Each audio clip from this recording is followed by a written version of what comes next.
Toujours dans le cadre des chroniques de la Société civile professionnelle d'avocats Corny Fouché Manetti, deux mots aujourd'hui d'une ordonnance de référé du tribunal judiciaire de Paris du 21 janvier 2021 qui a fait beaucoup de bruit et qui continuera d'en faire d'ailleurs à propos des relations entre le bail commercial et la Covid-19. Il s'agissait ici du bailleur d'un restaurateur qui avait assigné son locataire commercial pour non-paiement des loyers pour les deuxième et troisième trimestres de l'année 2020 et qui demandait, c'était le bailleur qui demandait à la fois l'application de la clause résolutoire de plein droit prévue par le bail, mais aussi une provision pour le montant des loyers impayés.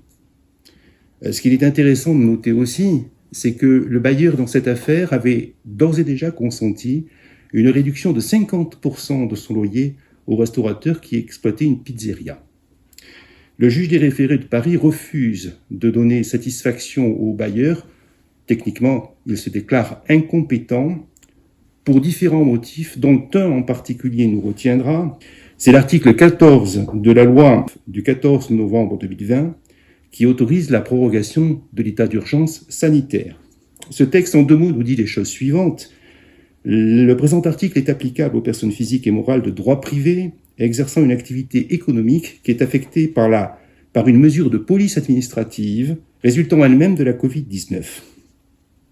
Le texte ajoute que les critères d'éligibilité de son application sont précisés par un décret qui détermine les seuils d'effectifs et le chiffre d'affaires des personnes, ainsi que le seuil de perte de chiffre d'affaires qui entraîne son application. Mais ce qui est important, c'est que la loi du 14 novembre 2020 permet un moratoire pour les locataires commerciaux et professionnels, fondé sur les termes suivants, jusqu'à l'expiration d'un délai de 2 mois à compter de la date à laquelle leur activité cesse d'être affectée par une mesure de police résultant de la Covid-19, les locataires ne peuvent encourir d'intérêts, de pénalités ou toute autre mesure financière ou encourir toute action, sanction ou voie d'exécution pour retard ou non-paiement du loyer.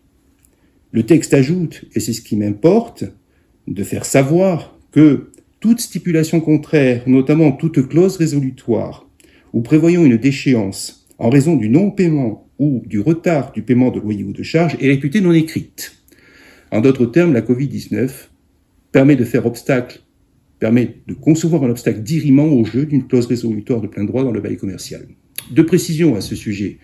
La première, c'est que tous les professionnels et tous les commerçants ne sont pas concernés, puisque le texte vise précisément ceux qui sont affectés par une mesure de police administrative résultant de la Covid-19, et c'est très précisément le cas des restaurateurs qui sont les premiers concernés au premier chef. Mais ce qu'il faut savoir, et c'est la deuxième précision, c'est que l'expérience démontre que les juges, notamment les juges de proximité, ont plutôt tendance, sont enclins à appliquer par une sorte de contagion, là aussi, ces textes spécifiques prévus pour certains, à d'autres domaines que ceux pour lesquels ils ont été écrits, et en particulier en matière de bail d'habitation. Et je pense que c'est ce qu'il fallait dire. Je vous remercie.